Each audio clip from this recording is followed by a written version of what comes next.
Hello, lovely friend. I am Dr. Mary Barson. And I'm Dr. Lucy Burns. We are doctors and weight management and metabolic health experts. And this is the Real Health and Weight Loss Podcast.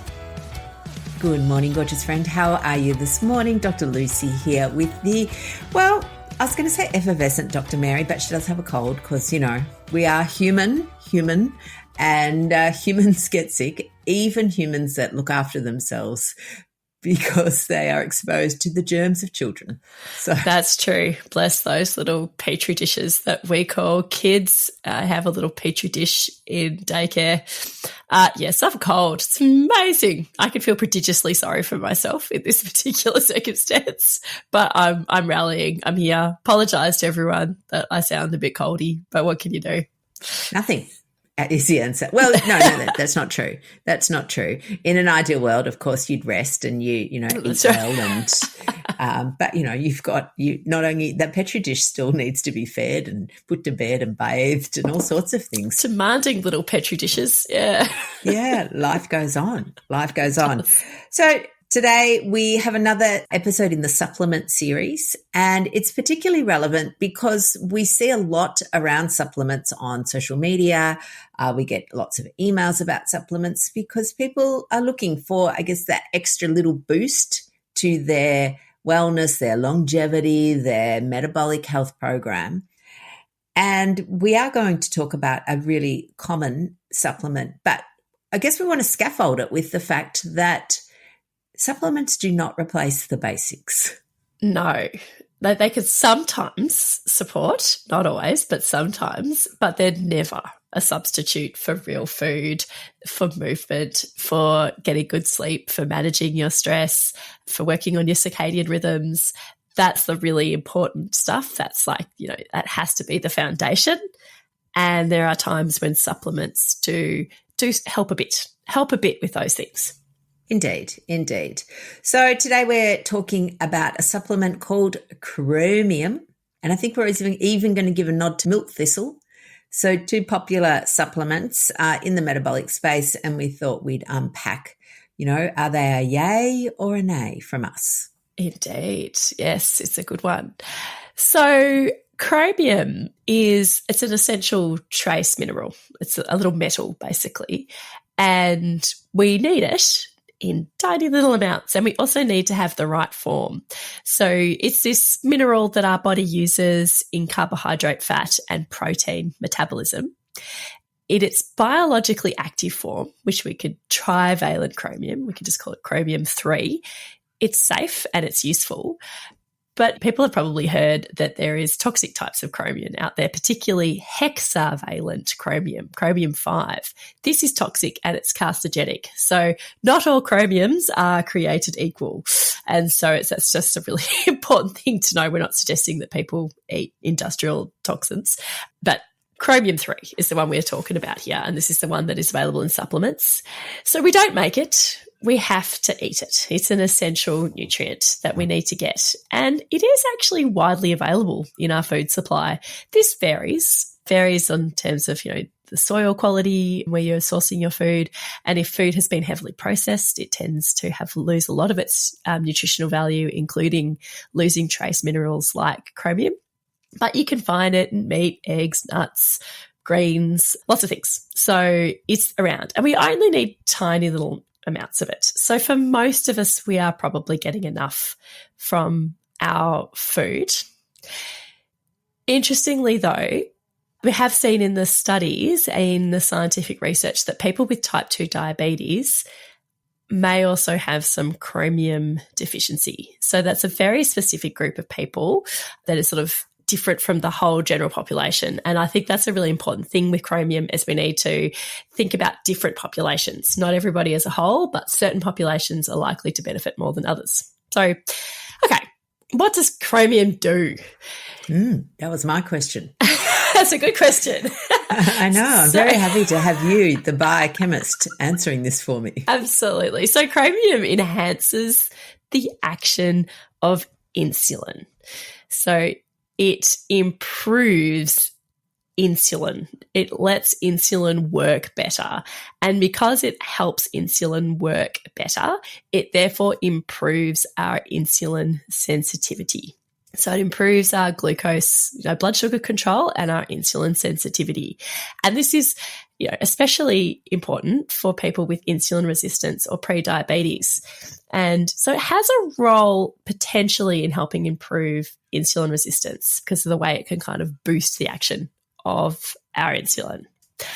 And it sounds great. On the basis of what I've just said, everybody might want to sort of jump out and start buying chromium supplements straight away. But there's some really important nuance here in that the difference is small. So it helps a bit, but it is only a little bit. There are really quite small improvements in fasting glucose and insulin sensitivity for people with insulin resistance. And this, in the studies, shows that there is weight loss. There is statistically significant weight loss looking at big randomized double-blind control trials of people who've been put on chromium and people who were put on a placebo. But the weight loss was small. It was like about half a kilo, 500 grams over several months. And so although it was statistically significant, it's not clinically significant. So there's this sort of tiny differences that it makes for people with insulin resistance. So it's far from a magic bullet and definitely not a replacement. Could you just explain the difference between statistically significant and clinically significant? Absolutely. So one is like in the world of maths and one is sort of in the real world, if you like. So when we do scientific studies trying to ascertain if a particular intervention is going to have a particular effect, we get the two groups of people and we want them to be as similar as possible. So these studies, they've gotten people with type 2 diabetes and tried to make them as similar as possible and study these groups of people and looked at all the differences between them and using maths have compensated for all of the differences. Then one group gets chromium, one group gets a placebo, and then we measure outcomes like blood sugar control, weight loss. Then measure all of these things really carefully with these two groups of people. And then we run all the data, through computers and we look to see what shows up. What are the differences? And for something to be considered statistically significant, it means that just based on pure maths, it's unlikely that the difference between Group A and Group B is due to chance. It's likely that the difference between Group A and Group B is due to the intervention, in this case, chromium versus placebo. So the computer flags it as statistically significant. But that doesn't necessarily mean that in the real world it's actually going to make a big difference. So what happened with these groups of people is that on average, the people who took the chromium lost about somewhere between half a kilo to 1 kilo of fat loss compared to the people who didn't. But that didn't actually make a big difference to their clinical health. Like overall, it didn't make a big difference. So the chromium did result in this tiny bit of weight loss, but didn't actually make any difference overall to their health, to their functioning. So that's the difference between statistically significant but not clinically meaningful. Basically, for a weight loss intervention to be considered clinically meaningful, it needs to be probably at least 5% of body weight. And that's not that. Yeah, and it needs to be 5% that stays off. Yes. Which is interesting that it's actually not a huge amount in many respects. If you weigh 100 kilos and you lose 5 kilos of fat, again, we want to make sure it's not muscle mass that we're losing. But that does have usually clinically helpful outcomes in related to things like fatty liver disease, potentially insulin sensitivity, reduced leptin, so better knees, all sorts of kind of better blood pressure, often improved sleep because of reduction in sleep apnea. So there's a whole host of things that happen with a 5% reduction that then translates clinically. But I think one of the tricky things is that the media and supplement companies will use this word statistically significant particularly to promote their product. Oh, they might even just drop the statistically and say significant weight loss. Yeah. So it could be quite misleading. Absolutely. They can use the science to lie, to dress up the truth into something that, so it looks completely different to what it actually is. And they're quite skilled at this. Indeed. All right. So back to chromium. Yes, back to chromium. So yes, I mean, some slight benefits for people with type 2 diabetes, but interestingly, no consistent benefits for people without type 2 diabetes. So science has shown that we can't really tell if chromium is helpful or not helpful for people without type 2 diabetes. I think another really important aspect is to know about, well, is this safe? Like, what are the risks? I've talked about the potential benefits. What are the risks? I'd say it's generally safe, particularly if it's under 400 micrograms a day. Side effects that people sometimes report are pretty mild. Things like headache, nausea, tummy upset. There are very rare reports in the literature of liver and kidney disease, but diving deeper into that, I found that it was actually unclear if chromium was the cause of that.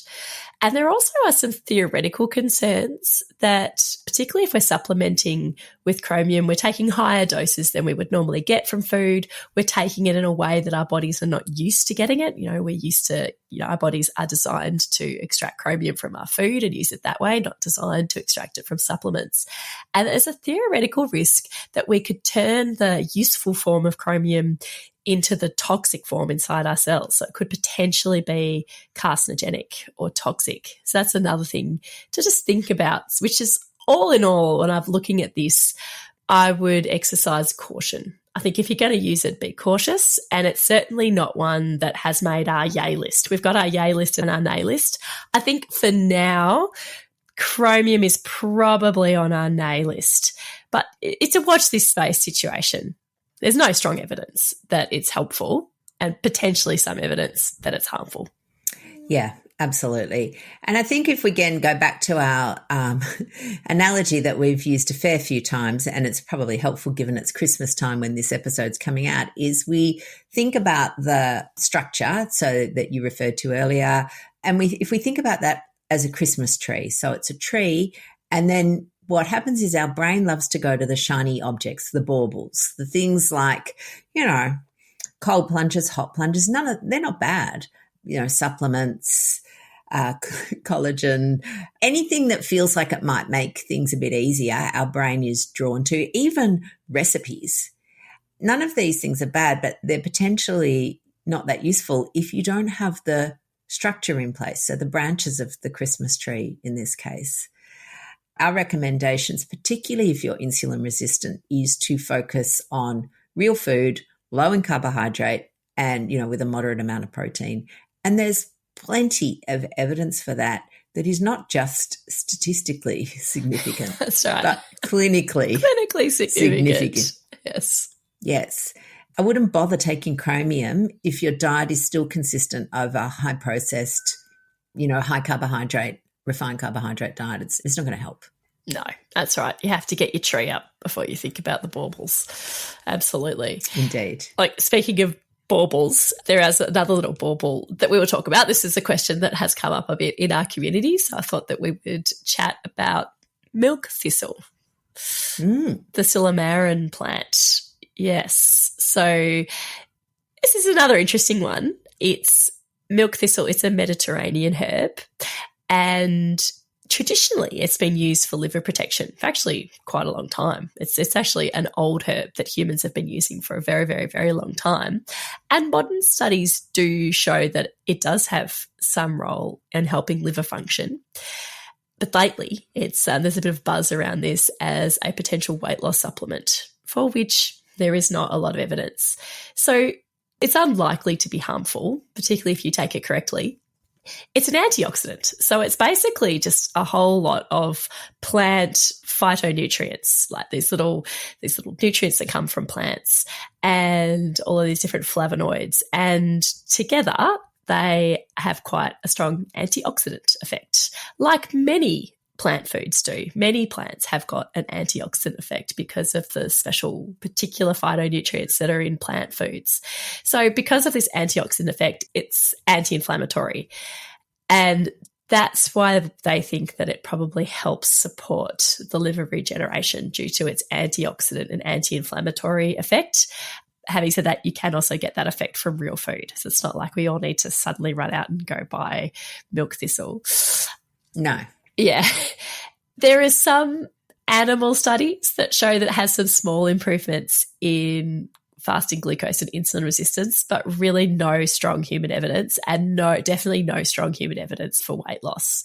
So it might be helpful, but it's definitely not going to replace good lifestyle changes. So it could be supportive, but definitely not transformative. And risks pretty low. Generally, it's very well tolerated. It is a herb that doesn't seem to have many side effects for most people. Occasionally, people can be allergic to it. It's in the daisy family. Some people develop allergies to daisies, but you can develop allergies to anything. Always with supplements, the quality can vary greatly depending on where you're buying it. It's hard to know exactly what you're getting. It's a wildly unregulated industry. It's a bit like the Wild West, the supplement industry. So that's another issue. Even more so now with, internet, and you can purchase from overseas where, some countries have way less supervision than we do in Australia. But even in Australia, we've had issues over the years where suddenly it's clear that a company has not been putting into their supplements what they've got advertised on their bottle. Absolutely. And it is actually quite frightening. So, I mean, as much as possible, if you're going to go down the supplement route, try and choose reputable brands. But more than anything, make sure you put your Christmas tree up first. Just put the tree up. So you could potentially hang some baubles on there if you want to, some supplement baubles, but you can't just have like a little pile of baubles sitting on the ground. That's not going to get you anywhere. No, absolutely.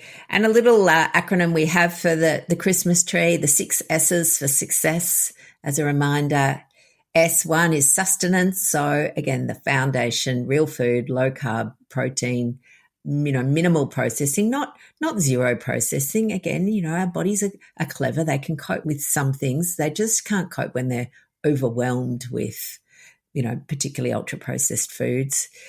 Looking at sleep, if you're not sleeping well, then we need to address the reasons why. It's all very well for us to go, oh, yes, you need to sleep. Obviously, going to bed is helpful. But if sleep is a problem, then find out why and address it. Stress management, again, people think stress management is just, running away to a deserted island. And sometimes it feels like we all want to do that. But actually, it's a skill set.